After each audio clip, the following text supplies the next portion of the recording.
오늘 말씀의 제목을 한번 따라 하실까요? 에바브로 디도. 한 번 더. 에바브로 디도. 에바브로 디도. 야, 뭔 소리야, 시방 이거? 아주 중요한 이름이에요. 바울의 동역자 가운데 아주 중요한 디모데도 있지만 에바브로 디도가 있다. 그래서 제가 딱 재워놓고 기억하시라고 설교 제목을 에바브로 디도. 무슨 말인가? 바울의 동역자 중에 한 사람. 바울의 동역자 하면 제가 지난번에 말씀드렸지만 하나님의 일은 홀로 하지 않습니다. 하나님의 일은 항상 동역자가 필요합니다. 마치 예수님도 12제자의 동역자를 세우셨던 것처럼 교회 공동체 안에 재직들과 성도들이 각자 파트에서 사명을 맡아서 직분을 감당해 주시는 것처럼 하나님의 나라는 혼자가 아니라 항상 동역을 하는 거다. 모세도 좌우의 팔을 아론과 훌이 들어 주었습니다. 모세가 아론과 훌과 함께 산꼭대기에서 손들어 기도할 때 여호사가 칼날로 아말렉과 싸워서 전쟁에 승리하게 했습니다. 그러니까 하나님의 나라는 항상 동역자가 필요해요. 돕는 손길이 필요하고 같이 일하는 사람이 필요합니다. 그런데 성경 속에서 바울도 항상 자신이 함께했던 동역자들의 이름을 기억을 했습니다.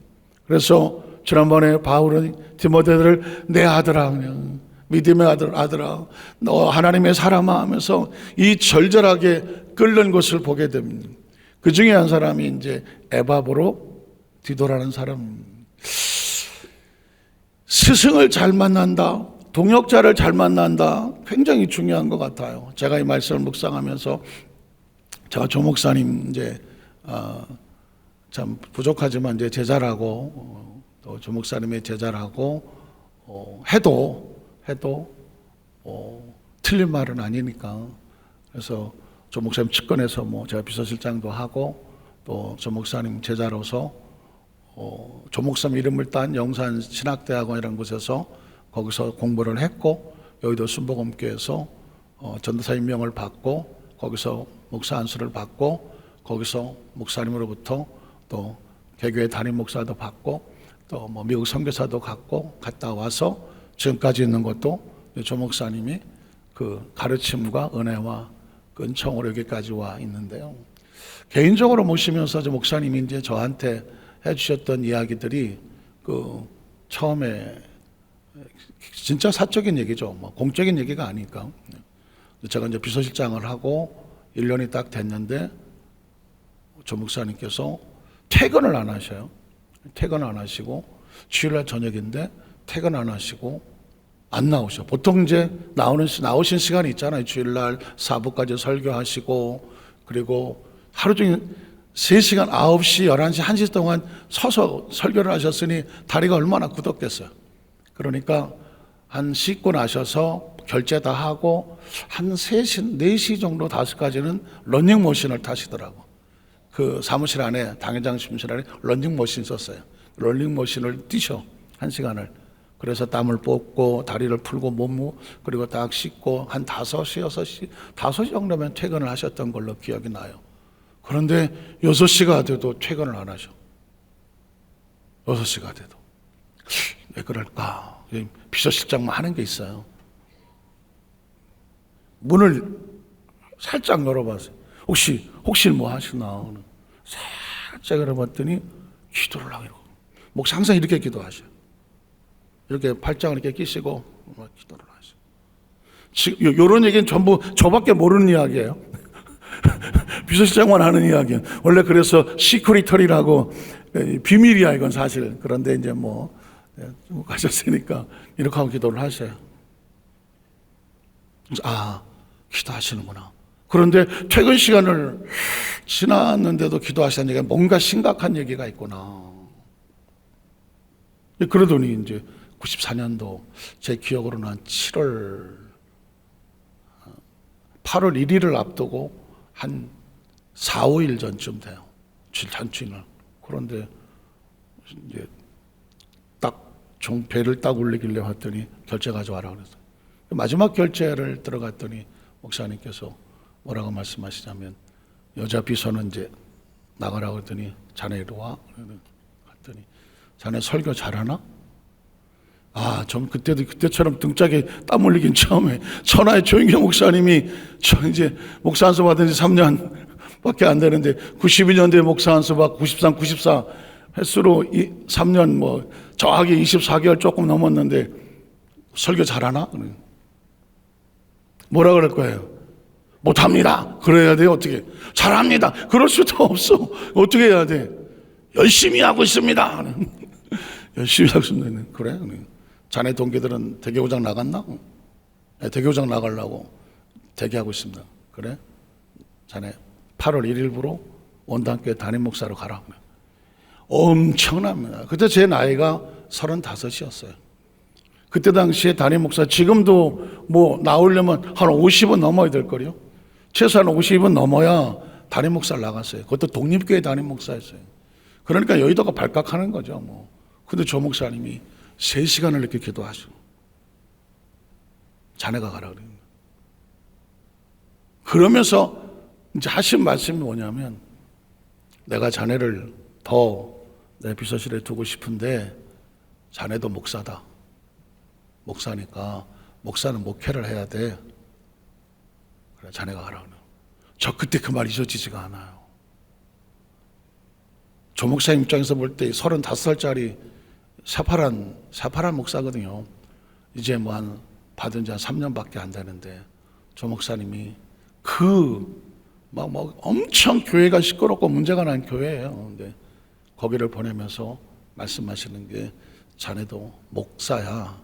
목사는 목회를 해야 돼. 자네는 목회를 해야 되겠다. 그러면서 이제 저를 보내신 거거든요. 물론 이제 거기 가서 뭐 교회를 정리하느라고 100일이 걸려서 100일 만에 담임 목사 취임을 하고 뭐 엄청난 뭐 상황을 정리하는 과정이 필요했었죠. 그렇게 거기서 이제 원당교회를 세워놓고 5년 뒤에 이제 미국의 또 베데스다 대학교에 또 대학교와 교회 이제 선교사로 또 가게 됐어요. 근데 거기 가서 두 번째 목사님이 사적으로 저한테 하셨던 거는 뭐냐면, 그때 이제 조 목사님하고 총장님은 가족들이 다 들어오셨는데, 그때 김성희 총장님이 거의 5년을 미국에 계셨어요. 들락날락 하셨지만 거의 뭐 저희 집사람하고 저하고 좀 김성희 총장님을 모시다시피 했어요. 누가 뭐 할 사람이 없잖아요. 왜냐하면 함부로 하실 수가 없으니까. 근데 마침 조 목사님하고 가족들이 왔는데, 그때 이제 총동원해서 이제 목사님하고 사모님을 모시고 했는데, 그때 이제 조 목사님이 어떤 스케줄이 좀 바뀌어서 가족들은 다 한쪽으로 가고 이제 따로 제가 목사를 모시고 관사로 와야 되는 그런 입장입니다. 처음 말씀드렸지만 처음 조 목사님을 뒤에 태우고 제가 운전을 하는 그런 경험이 있었어요. 그래서 관사에 모셔놓고 딱 들었더니 그때 하셨던 말씀이 두 번째, 그건 사적인 거죠. 자네가 한국에서는 나를 섬겨주더니 미국에 와서는 우리 꼭 총장님이라 그래요. 우리 총장을 섬겨줘서 고맙다. 그걸로 그동안 힘들고 어렵던 예민교회 사역과 그 모든 어려운 것들은 한 방에 날아가는 거예요. 보통 남자들은 그런 게 있어요. 군대 생활을 하다 보면 무슨 뭐 점검이 나온다, 사열이 나온다, 그러면은 그냥 뭐 한 몇 개월 동안 준비하는 거예요. 준비하고 있다가 뭐 사단장이 됐던 뭐 부대장이 이제 딱 검사하고 나서 한마디 딱 하죠. 수고했어. 그 말 한마디 들으려고 수개월을 그냥 죽어라고 연습하는 거거든요. 만약에 딱 사열을 하고 검열을 하고 아무 말도 안 하고 가. 그럼 어떻게? 큰일 난 거야. 이건 재검이야. 그러니까 그 한마디에 모든 수고가 다 내려가는 거예요. 그리고 나서 자네가 고맙다. 들어가고 나서 차에서 얼마나 울었겠대요. 얼마나 울었는지 몰라요. 그동안 힘들었던 모든 것들이 다 씻겨 내려가더라고요. 마지막은 이제 저희 아버님이 소천을 하시고 조 목사님이 조화를 보내주시고 또 조의금을 보내주셨어. 그래갖고는 그냥 그걸 그대로 저희 집사람하고 목사님한테 도로 갖다 드리면서 이제 무릎을 꿇었어요. 그랬더니 그때 연세가 연만하셨을 텐데 목사님이 랩사람 머리를 다 손을 놓고 하시는 말씀이, 내가 너를 자네들을 더 챙겨주지 못해서 미안하다. 스승이 그렇더라고. 마지막까지 야 니네들 내 덕 많이 봤지? 이게 아니라 더 챙겨주지 못해서 미안하다. 와,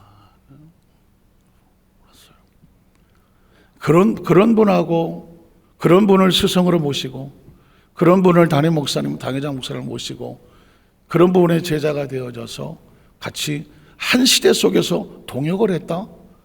야, 지금 생각하니까 엄청난 은혜더라고. 엄청난 축복이고. 그래서 조 목사님은 제자가 많아요. 다 품어줘. 어렵고 힘들다고 그러면 다 품어줘. 혹시라도 좀 실수해서 잘못된 길로 나갔다고 할지라도 목사님 죄송합니다 하고, 죄송합니다 하고 오면 다 받아줘. 필요 없어 씨, 그런 거 없더라고. 그래서 조 목사님은 제자가 많아요. 그래서 전 세계 어디를 가더라도 조 목사님 제자들은 곳곳에서 가보면 다 제자래. 자기가 그냥 제자도 아니야. 자기가 수제자래. 다 영국에 갔더니 영국의 수제자라 그러고, 캐나다 갔더니 자기가 수제자라 그러고, 내가 보니까 내가 수제자 같은데 어쨌든 간에 다들 그런 마음으로 사역을 하셨습니다. 저희 집사람 같은 경우는 김상희 총장님을 20년 동안 모시면서 고아원을 또 20년 섬기면서 했던 그런 것들은 지금 돌이켜보면 엄청난 일인데, 동역이란 그렇다. 오늘 성경 속에서도 그냥 디모데, 에바브로, 디도 잘 모르는 이름들이에요. 그런데 바울의 눈물의 그 사역 속에 같이 동역을 함으로 인하여, 와, 이 사람이 바울의 동역자였구나, 에바브로 디도가 바울의 동역자였구나 라고 하면 그냥 그 이름 속에서 어떤 마음이 들어요? 눈물이 나고, 함께 헌신했던 소중한 사람이구나. 그래서 제가 디모데는 유명해도 에바브로 디도는 별로 유명하지가 않아요. 한때 죽을 뻔도 하고, 그랬음에도 불구하고 하나님 은혜로 치유받고, 그까지 바울의 기억 속에 있던 사람이 누구다? 한번 뭘 보라고? 애를 좀 보라고. 에바브로 디도 하는 게 이름이에요. 자, 오늘 바울이 에바브로 디도에 대해서 이렇게 말을 합니다. 빌립보서 2장 25절에 보면, 그러나라는 것은 항상 앞뒤 상황이 바뀔 때 쓰는 말이죠. 그래서 원래 이 빌립보 교회에 디모데를 보내려고 그랬었어요. 디모데를 보내려고 그랬었는데 어떤 상황이 생겨서 디모데를 보내지 못하고, 그러나 에바브로 디도, 여기서 나오는 게 에바브로 디도를 너희에게 보내는 것이 필요한 줄로 누가 생각했어요? 바울이 생각했다는 것입니다. 때로 목회가 그래요. 빌립보 교회에서는 지금 디모데가 오는 줄 알아요.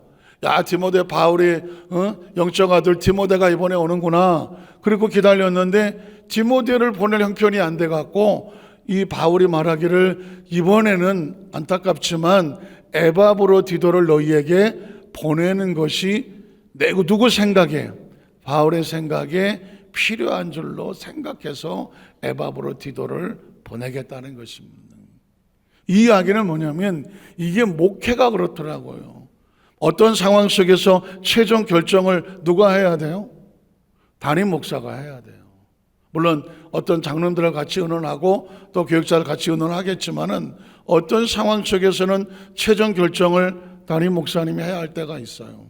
그래서 이번에 뭐 디도가 온다 그러더니 왜 에바브로 디도가 와요? 디도가 아니라 디모데가 다 디신가?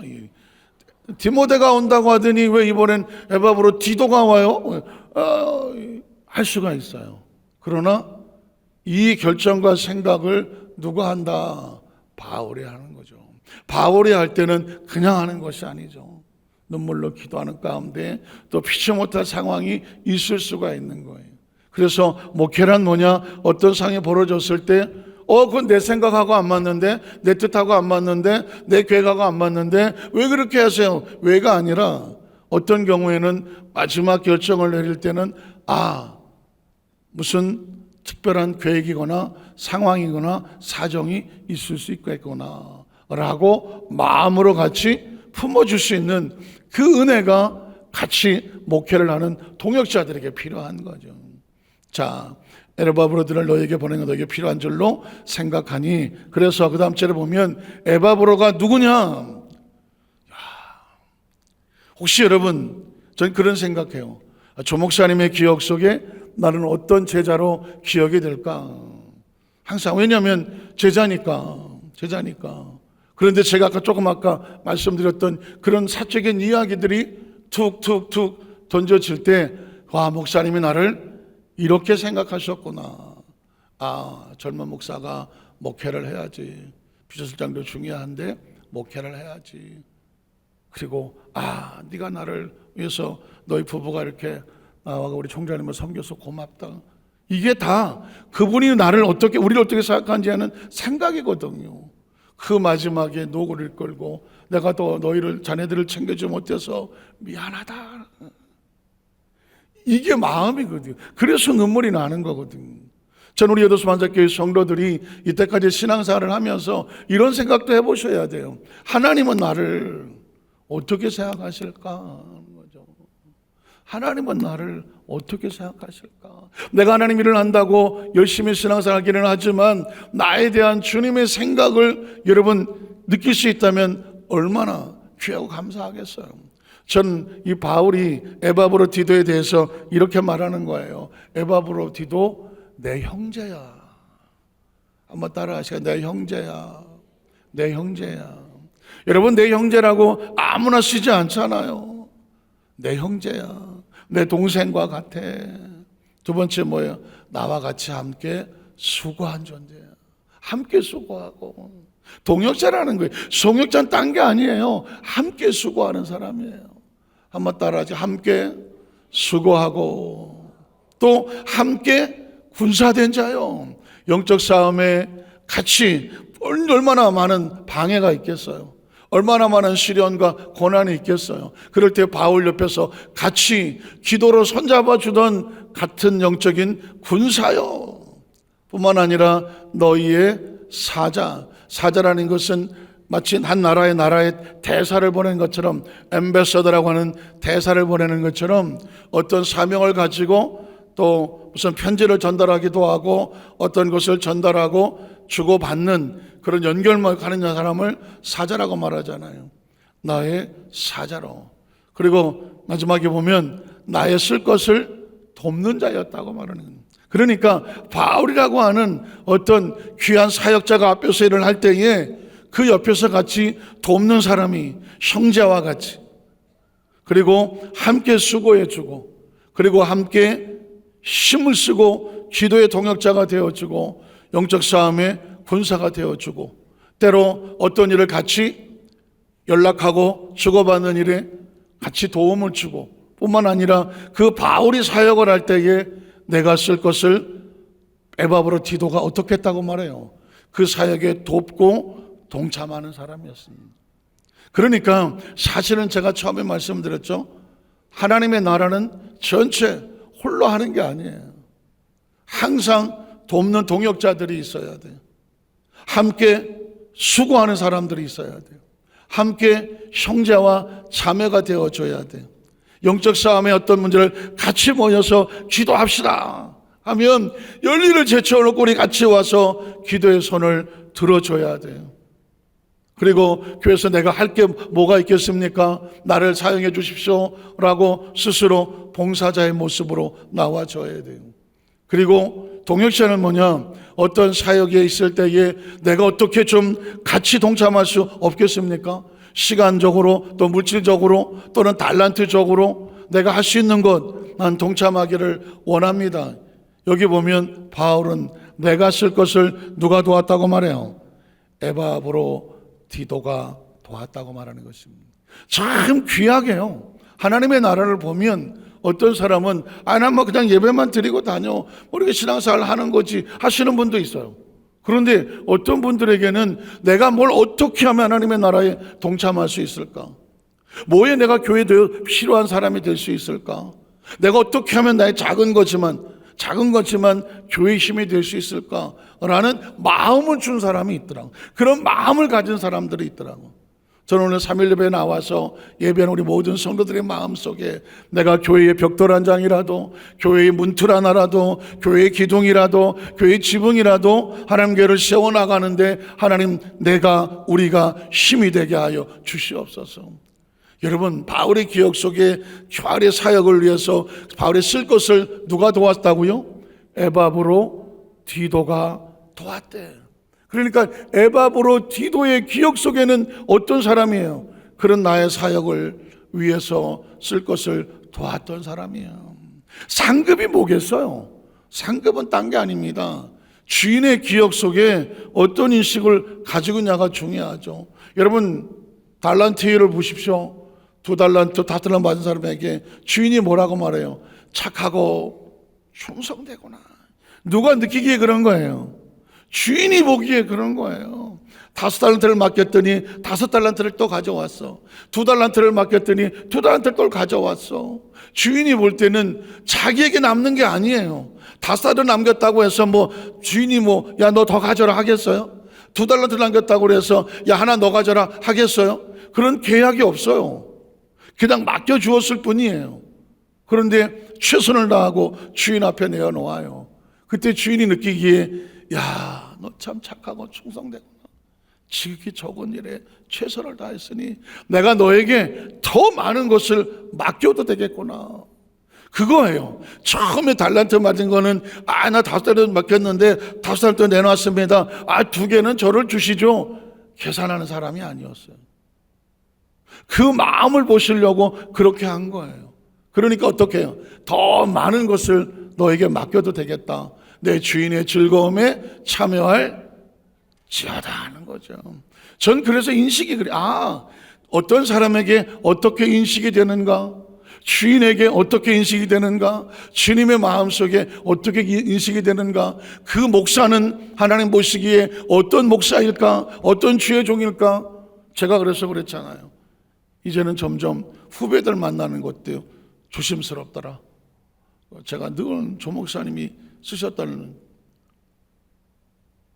뒤에서 오는 후생이, 뒤에 태어난 사람이 가외다. 더 무섭다. 왜 그런 말을 쓰나 처음에 잘 몰랐어요. 후생이 가외야, 후생이 가외야. 이게 점점 선배가 돼가다 보니까 후배들의 기억 속에 어떻게 인식이 될지. 보통 사람들 말하기 좋아하잖아요.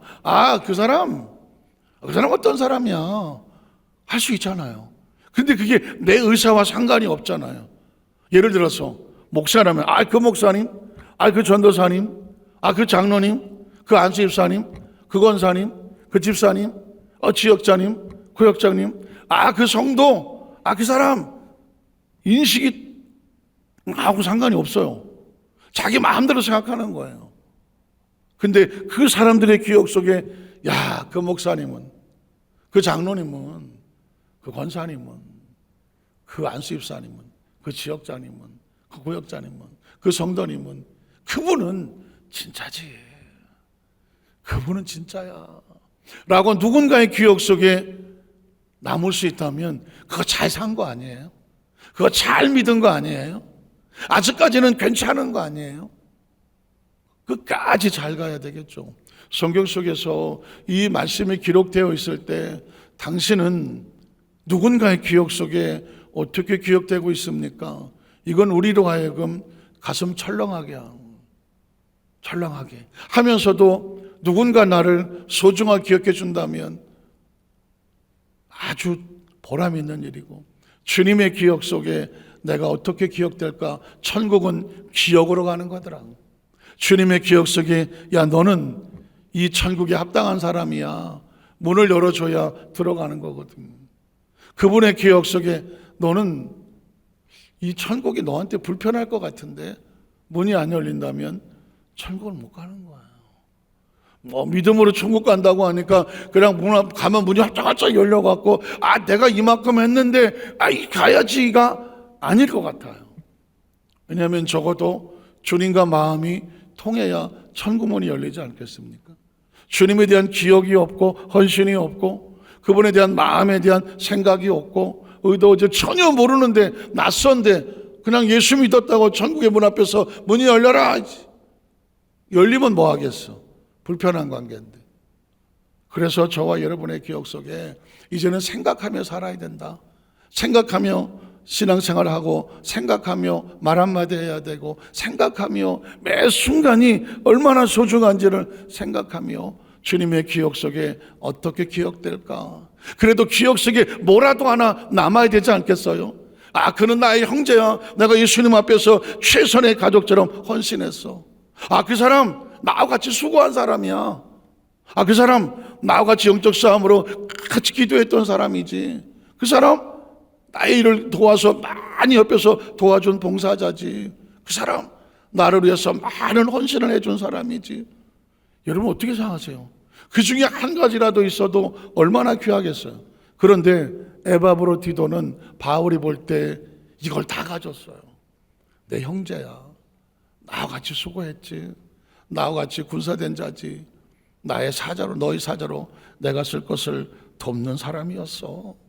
26절에 가보면 그가 너희 무리를 간절히 사모하고, 에바브로디도가 가지고 있는 또 하나의 마음은 뭐냐면 이 공동체를 향한 사랑의 마음이 있었어요. 잘 있는지, 별일은 없는지, 잘 되고 있는지 늘 마음속에 두고, 만약 구역장이라면 구역 식구들 하나하나를 챙기는, 지역장이라면 지역 식구 하나하나를 챙기는, 권사님이라면 그 교구역 지역 속에서 맡겨진 그 식구들과 그 교구 식구들을 하나하나 챙기는 사모함이, 이 목회자를 포함해서 하나님의 사역자들은 이 사모함이 있어야 돼. 그러거나 말거나 그건 사역자가 아닌 거죠. 에바브로디도는 그 빌립보 교회를 다 사모하고 있었어요. 그런데 그 다음 절에 보면 자기가 병든 것을 너희가 들은 줄 알고 심히 근심하더라. 에바브로디도가 얼마나 열심히 했는지 하다 보니까 그도 사람인지라 병이 걸렸어. 그런데 이 에바브로디도가 병이 걸렸다는 소식을 빌립보 교회 성도들이 듣고 그 성도들이 근심할 거 아니에요. 아이고, 에바브로디도가 그분이 지금 병이 걸려서 누워있대요. 그러면 성도들이 아이고 어떡해 하고 안타까워 생각하니까 누가 근심을 해요? 에바브로디도가 근심을 해. 자기 연약함으로 인하여 공동체가 가슴 아파하고 걱정할 것을 오히려 근심해. 아, 이렇게 하면 안 되는데. 때로 여러분, 하나님의 사역자들도 몸이 아플 수 있잖아요. 또 힘들어 지칠 수도 있고요. 휴식이 필요하고 휴가도 필요하고 또 쉼도 필요하잖아요. 그런 가운데서도 에바브로디도는 이 빌립보 교회의 성도들을 늘 사랑으로 늘 마음에 두었다는 거예요. 영혼과 공동체를 사랑하는 마음이 바울이 볼 때 이 에바브로디도는 그런 사역자였다는 것이죠. 27절에 보면 그가 심지어 병들어 죽게 될 정도였었습니다. 에바브로디도라고 하는 사람은 얼마나 헌신을 하다가 병이 들었는지 거의 죽음의 직전까지 갔었습니다. 그런데 하나님이 그를 어떻게 여기셨어요? 긍휼히 여기셨어요. 하나님은 자기 사명자들이 사명이 끝날 때까지는 그 생명을 데려가지 않는다. 그리스도인들은 수명으로 살지 않는다. 무엇으로 산다? 사명으로 산다. 한번 따라 하실까? 우리는 수명으로 살지 않고 사명으로 삽니다. 사명으로 삽니다. 기억하셔야 돼요. 내가 존재하는 목적은 사명 때문입니다. 하나님께서 저와 여러분을 살리신 이유는 사명 때문입니다. 그 사명이 있어야 수명이 의미가 있는 거예요. 생명이 의미가 있는 거예요. 사명이 없는 생명은, 사명이 없는 수명은 존재하나 하나님의 이 영적인 가치는 의미가 없는 거예요. 그래서 우리는 끝까지 나의 마지막 호흡의 마지막 생명은 사명에 건다. 오늘 에바브로디도의 수명이 죽게 되었어요. 그런데 하나님은 그를 긍휼히 여기셨습니다. 그래서 어떻게 하셨을까요? 그뿐 아니라 또 나를 긍휼히 여기사 내 근심의 근심을 면하게 하셨다. 무슨 일이에요? 살아났다는 얘기죠. 에바브로디도가 다시 그 죽음의 골짜기에서 빠져나와서 다시 살려주셨음. 그것 때문에 내가 걱정하고 근심했는데 그가 다시 살아남으로 말미암아 내 근심이 사라졌다. 사명자는 그러더라고요. 그래서 사명을 확실히 가지고 있는 사람은요, 어떤 난관 속에서도 하나님은 사명자를 지켜내신다는 거예요. 그래서 사명으로 살아야 돼요. 수명으로 살려면 아이고 나 아프고 수명은 사람을 아프면 이렇게 만들어요. 그러나 사명을 가지고 사는 사람은 아무리 힘들고 어려운 문제가 다가올지라도 사명은 이 과정을 통해서 하나님께서 또 나에게 간증을 주실 것이다. 에바브로디도가 병들어 죽게 되었지만 하나님이 긍휼히 여기 살리셨다는 얘기는 이제 뭐예요? 간증이 되잖아요. 한번 따라 하실까요? 하나님, 내 삶에 다가왔던 모든 문제는 사명을 치고 나갈 때에 간증이 되게 하여 주시옵소서. 간증이 되게 하여 주시옵소서. 우리의 지나온 삶 속에 있던 아픔, 상처, 눈물, 실패, 고통, 고난, 역경, 장애물 모두 사명자들에게는 간증일 뿐이에요. 만약에 사명이 없으면 아휴, 저 집은 아무 문제도 없이 잘 사는데 나는 재수도 없고 뭐 부모도 못 만났고 남편도 잘못 만났고 뭐 남편을 못 만나서 자식 복도 없고 뭐도 없고 이게 투덜투덜하게 된다고요. 사명이 없으면 그래요. 그런데 사명을 지고 있으면 하나님의 긍휼이 있어. 거기서 또 이겨나오고 또 이겨나오고 또 이겨나오다 보니까 결국 뭐만 남아요? 간증만 나와요. 저는 우리 여도산자교회 성도들이 간증의 주인공이 되기를 주의 이름으로 축복합니다. 간증을 생각하면요, 간증을 하면 마음의 은혜가 되고 힘이 되고요, 예수를 증거하시는 통로가 되잖아요. 지금 가만히 보니까 바울은 에바브로디도 얘기를 하면서 간증을 하고 있어. 이 사람은 죽음의 병까지 갔었지만 하나님이 그를 긍휼히 여기셔서 살려주셨고 내가 그것 때문에 근심하고 걱정했는데 내 근심을 걷어가 주셨다는 것이죠. 마지막 28절에 보면 그러므로 그래서 내가 디모데보다는 에바브로디도를 너희에게 급히 보내게 된 거다는 것이죠.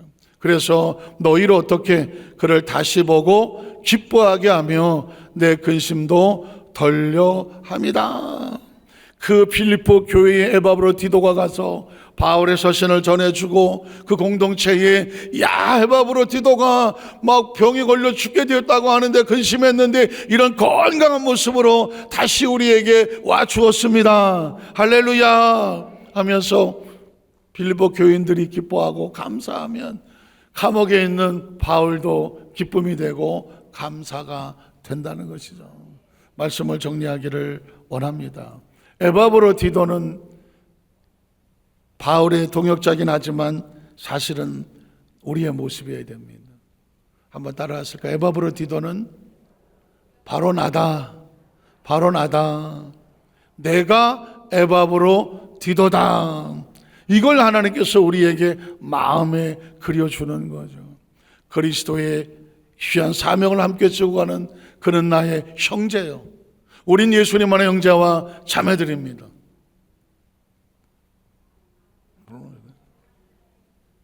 한번 따라 우리는 예수님 안에서 형제와 자매들입니다.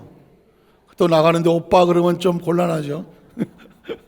뭐 그러진 않겠죠. 우리는 그런 의미로 형제와 자매와 같고 또 우리는 함께 군사된 자요. 함께 수고하는 자요. 그렇죠? 함께 봉사하는 자요. 우리가 피차 서로 힘이 되어주는 축복의 통로들이라서 바울의 기억 속에 남았다는 얘기는 누구의 기억 속에 있겠어요? 주님의 기억 속에 있죠. 주님의 기억 속에 에바브로디도와 같이 저와 여러분의 이름도 그렇게 기억되게 되시기를 주님의 이름으로 축원합니다. 기도하겠습니다. 하나님 아버지 감사합니다.